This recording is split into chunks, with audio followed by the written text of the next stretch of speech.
எல்லாமே உங்களுக்கு பெரிய ஃப்ளேரோட வந்துடும்.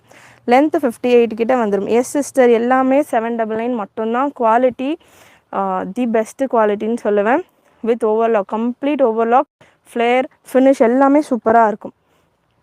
ஜஸ்ட் 799 தான். எல்லா பீசஸுமே உங்களுக்கு 799 தான். நான் வீடியோ பிகினிங்லேருந்து எண்டு வரைக்கும் காட்ட போகிற எல்லா பீசஸுமே 799 free shipping all over India. Size L, XL and XXL இந்த பீஸ் அவைலபிள். எக்ஸ்எல் பீஸ் 42 வந்துடுது. பிரஸ்ட் மெஷர்மெண்ட் எடுத்துக்கூட. நெக்ஸ்ட்டு ஒரு half white colour floral design. Thank you. Bookings நீங்கள் வெப்சைட்டில் ப்ளேஸ் பண்ணிக்கலாம். வெப்சைட் லிங்க்கு கமெண்ட்டில் ஃபர்ஸ்ட்டில் பின் பண்ணியிருக்கிறேன். வெப்சைட்டில் ஜஸ்ட்டு ஏகே அப்படின்னு நீங்கள் AK23 ஒரு பீஸ்க்கான கோட் நம்பரும் நான் உங்களுக்கு சொல்லிட்டு இருக்கேன். AK23 அப்படின்னு நீங்கள் போட்டிங்கன்னா இந்த பேட்டர்ன் வந்துடும். இது ஒரு ப்ளூவிஷ் ஒரு மாதிரியான கிரேஷ் ஒயிட் கலந்த மாதிரியான பேட்டர்ன்.